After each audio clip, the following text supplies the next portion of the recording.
practice is not to lose the beat, not to miss the beat. We don't have a corona, we don't have anything. We have to think it's jazz, that is the drum that keeps giving the beat. So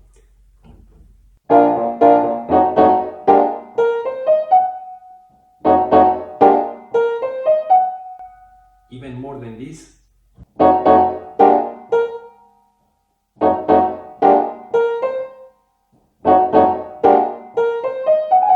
Of course, at the beginning, playing slower than what I'm doing. And now in the chorus. So we have the left hand that play this nice bass that you will find all the same for all the chorus. So this is a good thing for our studying. So let's have a look at the harmonic environment first. That might be of help to have a bit of orientation, even in case we memorize. So basically we have one bar that is playing around E flat major. Then we go to A flat major.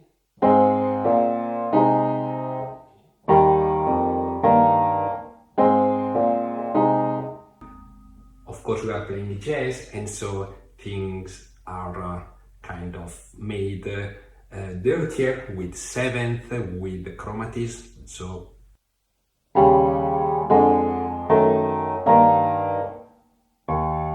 this is a E flat seventh, transitioning. You might see this chord in different ways. It's probably a B flat with the seventh, where the main note is in the right hand, and it is being how to say, delayed after the C. Or you can see as what is it, the seventh step in the scale. Whatever. Try to visualize, to memorize, to be comfortable with the passage here.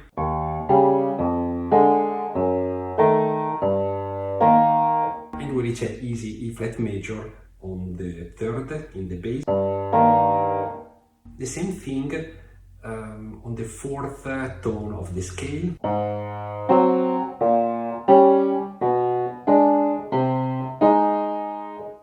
And if you have a big hand, I suggest of doing what I didn't do, that is not to stretch to be on legato, especially when you practice, but to kind of push yourself to do relaxed, comfortable, kind of ample jumps when you play slow. Jumps that will tend to become smaller when you play at tempo, but you train your arm, your fingers, your hand to grasp these positions with a nice full sound. Instead, if you get lazy, as I tend to be because of the large hand, I practice in a kind of sloppy legato when I play slow, but this will not help the brightness of sound when I'll play faster. So try to really push yourself, if you have a big hand, to jump to each position, especially when you practice the solidity of the touch of the chords grasping. So, and even here get solid with first repeated falls on each chord, so the fingers really get solid, capable of handling the weight of the arm in a relaxed way.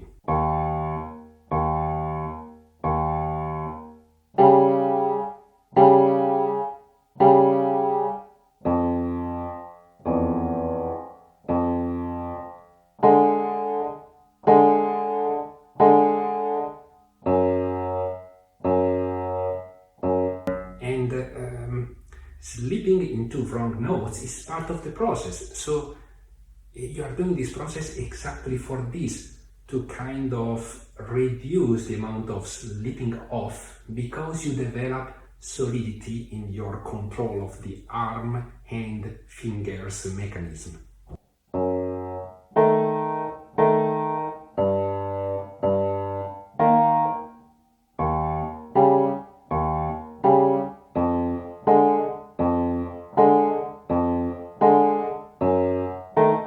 and you repeat the single steps as many times as you like, as long as you feel that you are developing a slight amount of comfort at each repetition. And the right hand, so first I would probably remove the ornaments and playing the basic melodical frame. That is also a way, if you feel things are too difficult for you, to try to learn a simplified version of the piece. So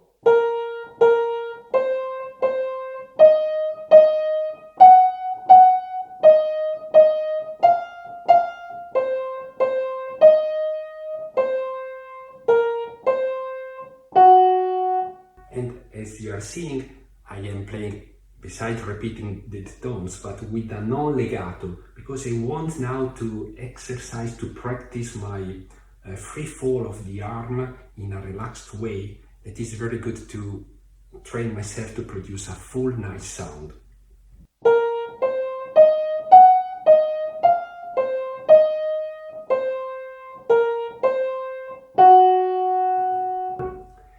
And if you listen at the recordings by Claude Bolling, in particular in one, you might notice that he's adding a E flat in the right hand to integrate what is happening in the left hand, creating a very playful, for me, nice melodic game in the middle range here. Basically what he's doing here, the left hand is playing it as it is written.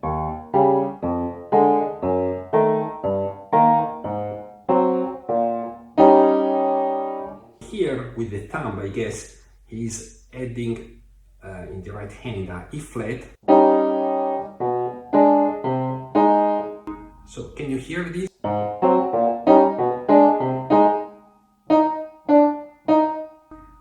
I play with hands together.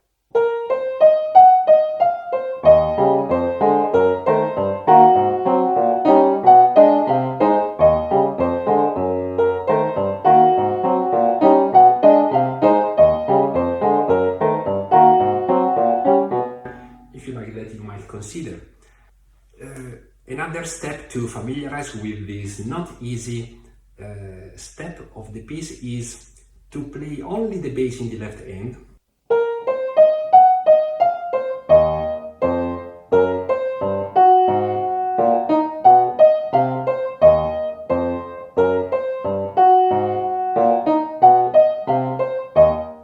And so on. And let's see now to add ornaments. So there are written ornaments and there are others that you hear in the recording. I like both of them, so I decided to add both of them. You see, the first one is this kind of short trill. I would pay attention not to be too quick in that. It's a triplet in the way it's written. I think is the in my opinion, best way to play it. And again, first insist a bit on the key notes of the rhythmical line.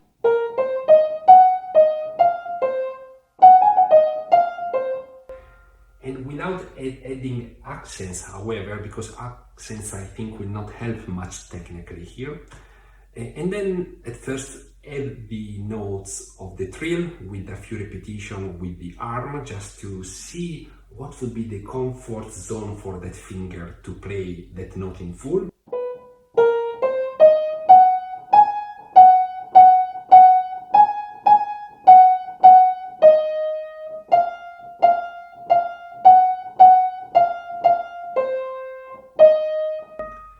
And then gradually increasing the speed in the ornament.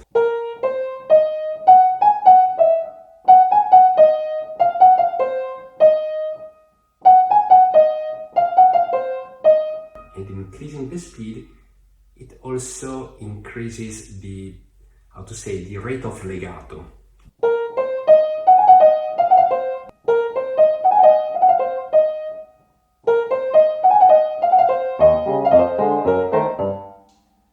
And notice that in the second trill,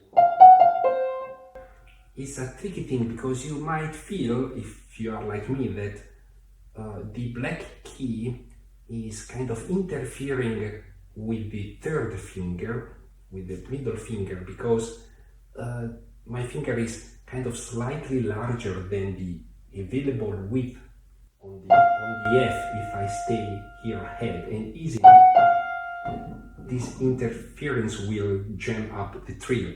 So I try for myself to play with a particularly curved third finger, so I kind of stay clear of the area where the black key and the white key are, how to say, both present.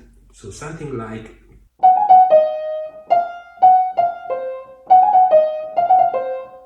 if my third finger is playing here on the full width of the white key, I feel is a little more, how to say, safe to play this trio.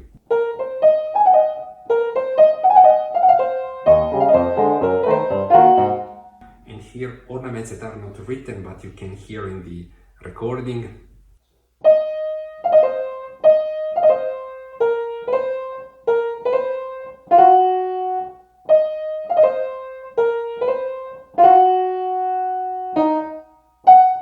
This jump requires a bit of study.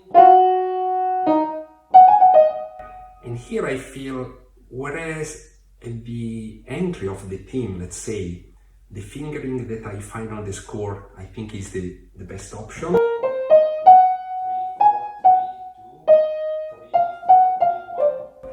Later, I prefer instead to take the G flat with the 2, because playing so many times these triplets with 3-4, that for me is really a kind of unhappy combination. It's very unsafe, risky. I prefer then to switch to 2-4-1. That is not super easy, don't misunderstand me, but after a bit of studying I feel it slightly safer than keeping the 3-4-3 pattern. So again,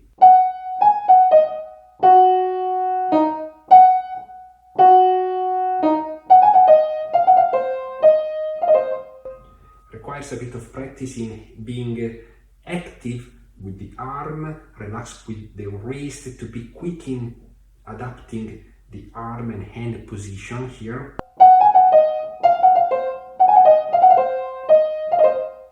But I feel when you're able to maintain active your arm and flexible your wrist, they are capable of doing quick and relaxed movements. Instead, when they tend to remain still, they easily develop a bit of stiffness and they kind of leave the fingers to take control, and things become more difficult to do.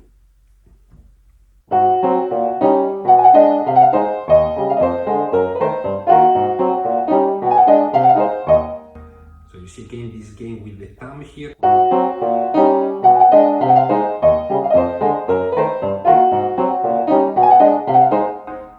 Once again, important, I feel, I think that myself I forget too many times, when you play slow, keep the left hand very assertive, non-legato, jumping on the keys. It's a temptation by our, focus loss to slip to a kind of sloppy legato that doesn't develop solidity, it's not nice in sound. It's not a good thing.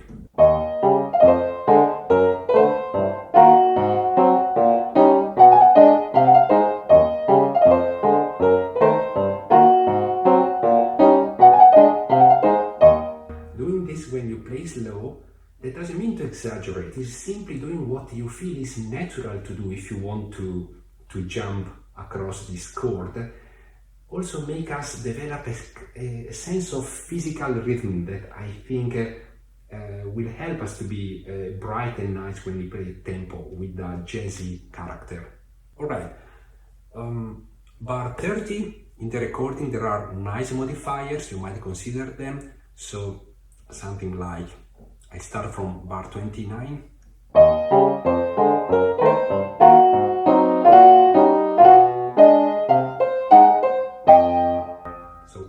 Repeated grace note with the G flat, F and G flat. Again.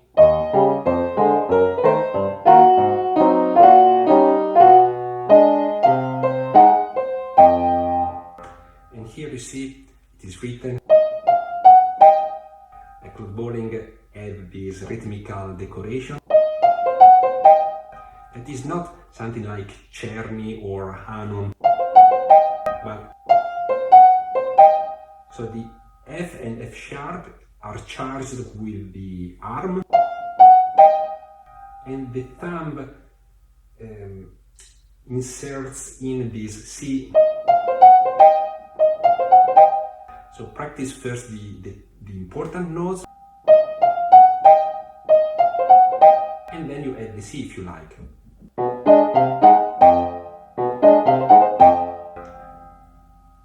Here, of course, we have this jump that is a bit tricky, requires a bit of practice.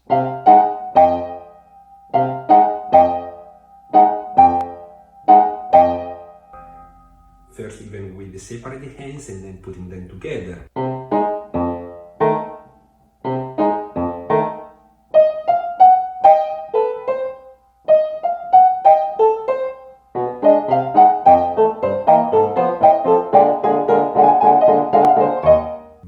So here I think there is nothing particular to say, the same way of studying apply. At part 32 we have this trill here, I think shouldn't be super long, a couple of repetitions like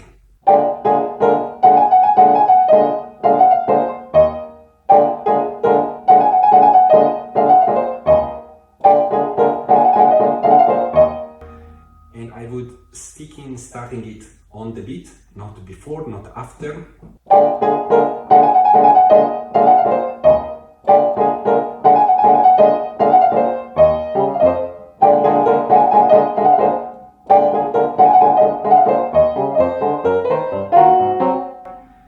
If you listen at the recording, there are additional modifiers, if you like them. A kind of trill, I'm not even sure about what it's doing, but here on the G flat,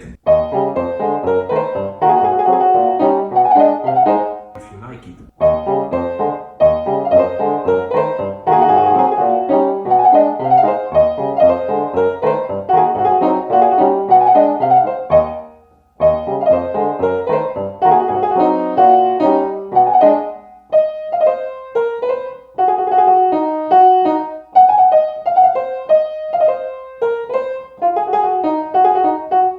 Every time is doing this slightly different, I think is very nice, very lively, so I would suggest to find your way to do something similar.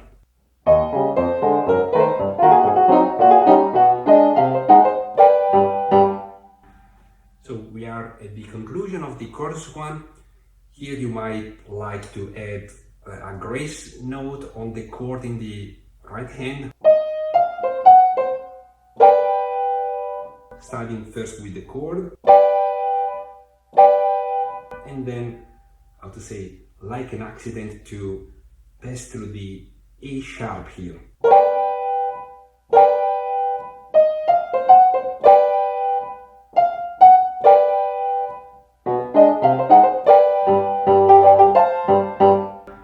Also, what you find written here is not exactly what you hear in the recording. Actually, when these two bars are repeated in the choruses, I kind of hear some slight modification. I'm not sure exactly what he plays. However, what I'm doing is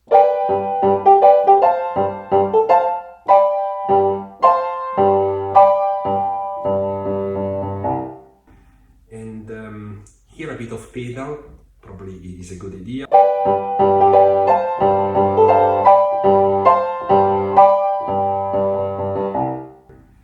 We have these repeated notes here, right?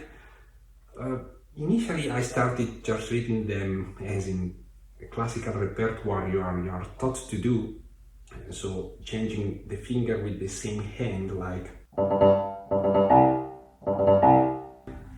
But soon I realized that it is a bit uncomfortable there, because you are in this position, you have the elbow here that aligned with your torso. It is not really comfortable. So So I prefer then to do something like what is suggested here, even though it's not exactly the same thing. So left hand, the first two notes, and the right hand, just with a symbol, finger, repeats the G. You have to practice a little bit it, but shouldn't be nothing terrible. So first you can practice at the left hand.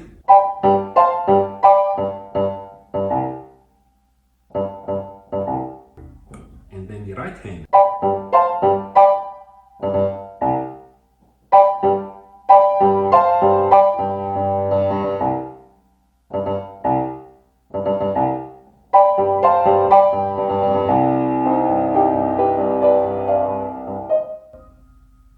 Let's keep going.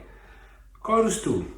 Chorus 2, possibly the most difficult in my opinion. Now we start as before.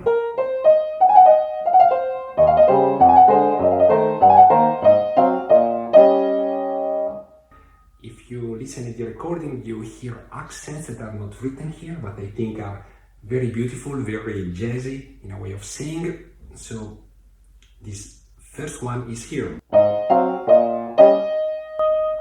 On this E flat, and I feel, maybe you noticed when you see these great jazz players playing, the freedom they have in the action of the arm, and in particular you see how very evident is this very active and natural and free movement of the wrist forward and backward, and I probably hear these accents we are hearing are achieved with that technique, so I wouldn't be shy and I would really let it free. You know, we can play the key in the more frequent conventional way by a fall, but even by a push. A push of what? Of your upper arm that through the elbow is moving everything forward, keeping the wrist relaxed. This is very effective to have power and agility at the same time. If you like, we might zoom in this concept in one of my videos, the one where I discuss Chopin Etude in G flat major. I will post the link here in the description. I dedicate, I guess, half an hour in going into the details of what has been identified by certain piano teachers and pedagogists as alternating action in the playing mechanism. That is, alternating the fall of the arm, basically by a rotation of the upper arm from here to here. Here you see that this produces a downward motion. Alternating action, then taking the next note with the opposite movement, so instead of falling, you are kind of pushing. And you need to practice a bit to train your finger to take the energy that comes by the push. But once you develop this, can be very helpful in certain pieces. And I feel here there are several steps where this technique that I believe jazz players developed kind in a very natural way and exploit that quite a lot, is very helpful to have bright accents and agility. So let's keep going.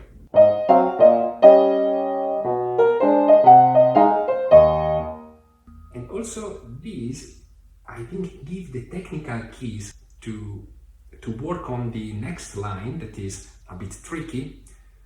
So what I mean with this, I'll try to explain rather than with words, with what you're seeing. So we are reaching here like this.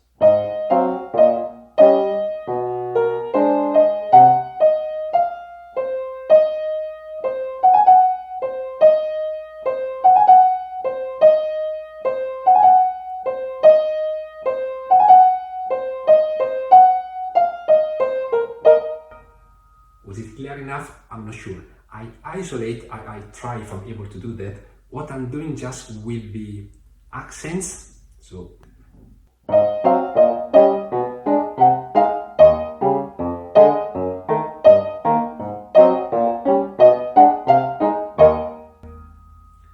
idea. So do not be only concerned about playing that E flat at the right position in the line. Now we'll have a look at that, but also with this action to make it with a nice accent, a brilliant accent. So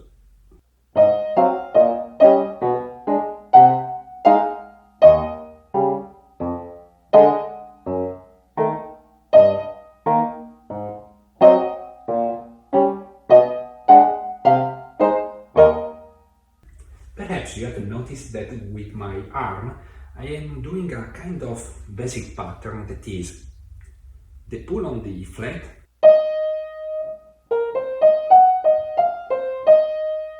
drop, I stay in the position because here it's very agile to just use the fingers without cooperation with the arm, pull up,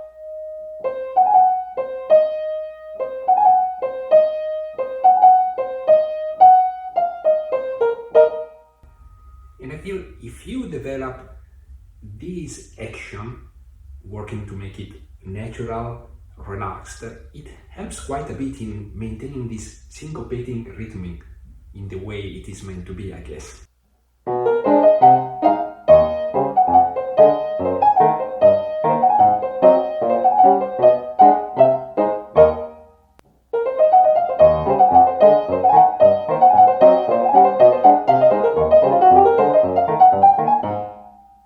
Here we reached a very difficult point, I feel. So there is this figure. I would split it in two smaller problems rather than thinking as instead. First problem.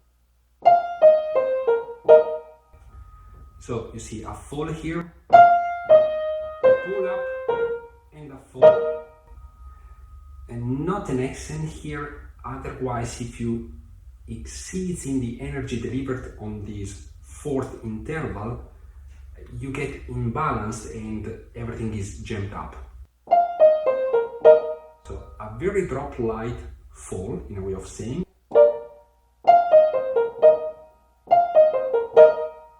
And the second problem is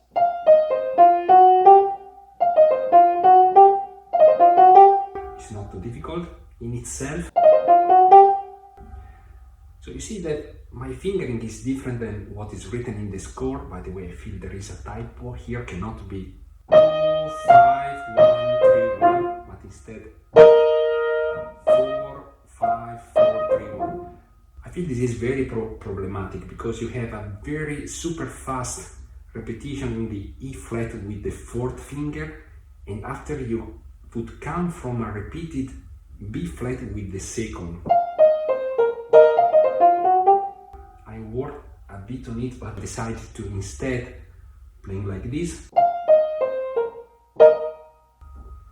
It's not easy, but working on it I feel there is a sufficient degree of solidity, and especially you have to work to maintain everything from the wrist upward quite relaxed and free to work it out.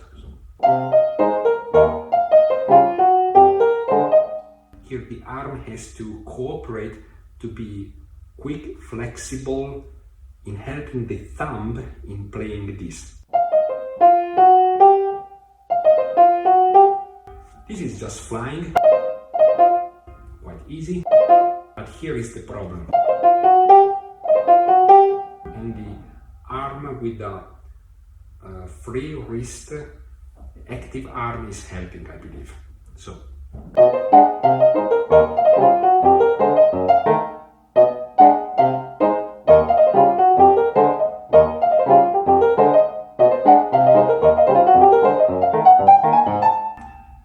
From this point onward, I feel a bit of persistence and patience in just synchronizing first slowly this syncopated gain in the right hand and then increasing speed.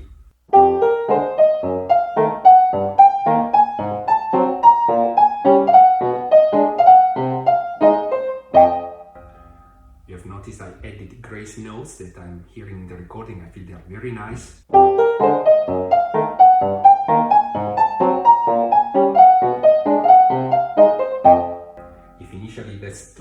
you break it up in a couple of quarters.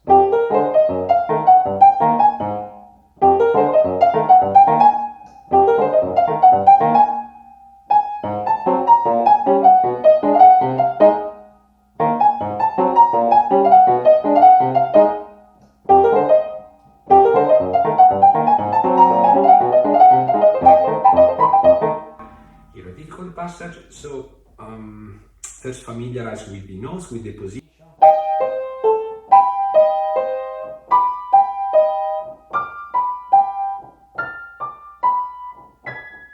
And this is the least of the problem. So first I would just concentrate on the syncopated beats.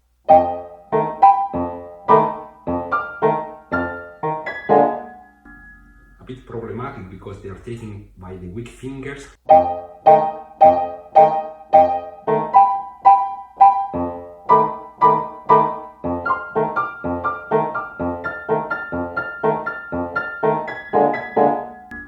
Then I would add notes until reaching the actual main beat in the quarter, meaning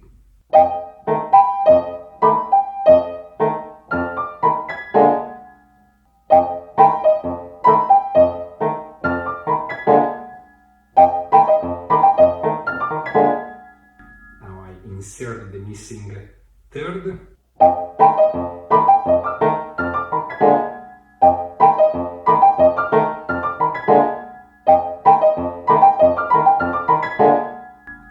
And then parking a bit direction on each position.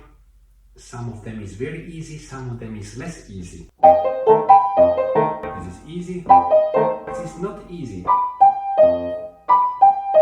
So you have to understand what's the problem in the kinematic action and kind of fluidify it.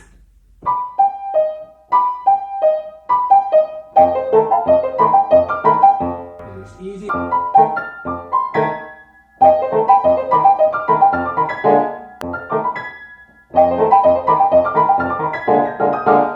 And here, how to work on thirds. I feel first develop solidity in the action, in the attack of each third with, as usual, repeated falls in a relaxed manner.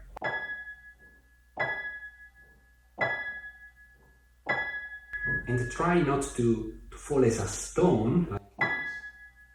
But as soon as you feel the contraction, kind of release it.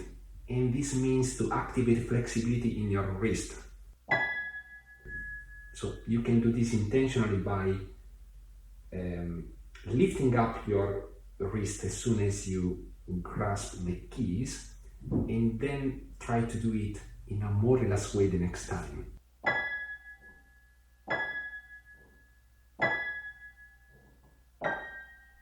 While I release also the pressures on the keys. The pressure should be kind of an instant only. I don't need any pressures on the key after the sound has been released. It's minimal what you need in terms of weight to keep down a key. So pay attention not to delay the release of energy after the key strike.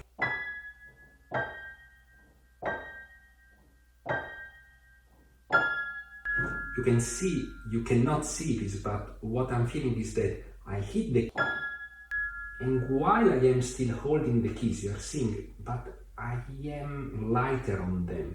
I am not maintaining the weight of the strike pressing on that.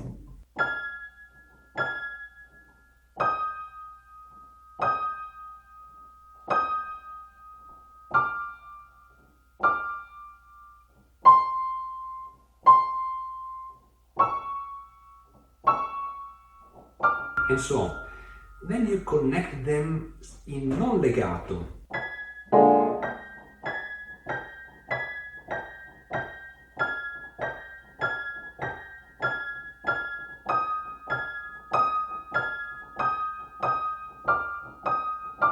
And you try to move forward with the legato.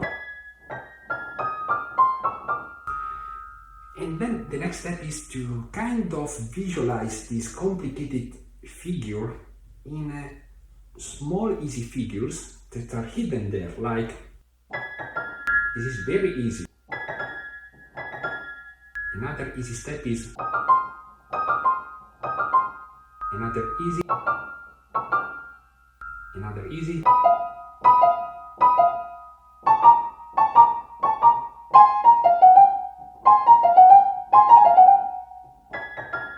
and the problem is to connect the easy steps with each other.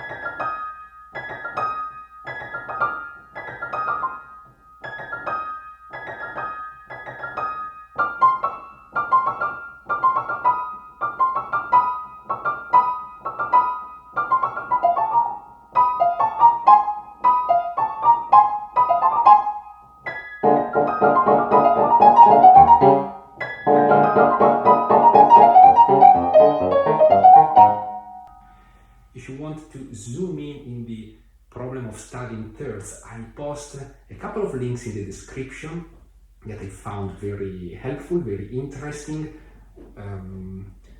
Please have a look at that in case you feel that thirds are problematic, as in fact they are.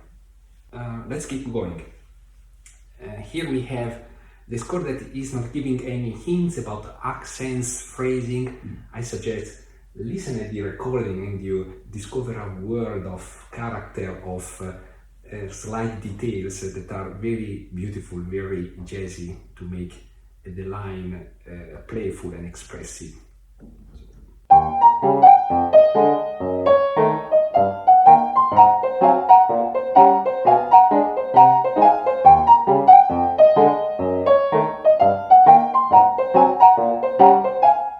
You noticed a couple of modifiers, a grace note that I have inserted here.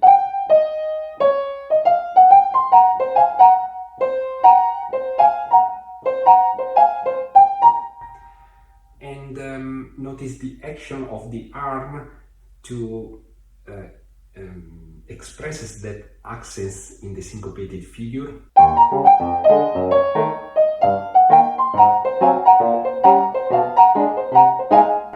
So first we can simplify the figure.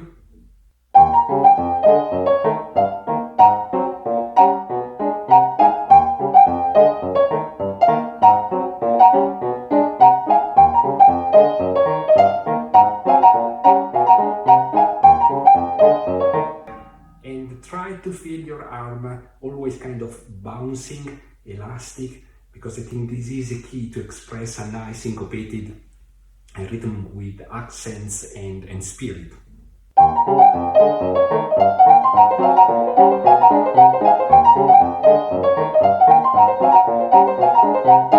And practice this.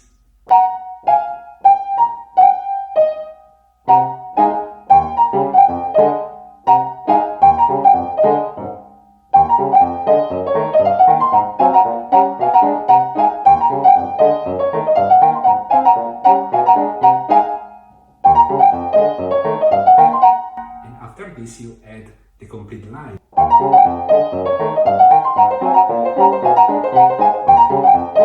And you can focus on each quarter when you feel a bit uncomfortable.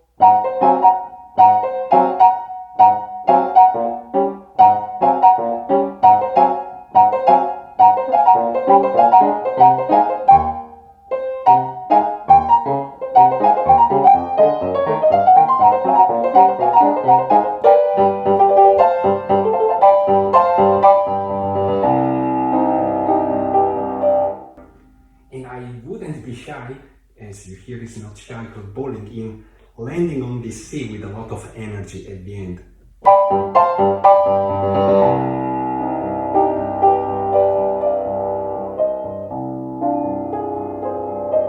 You have time to smoothen it up, to soften it up in the repetition, in the line of the introduction.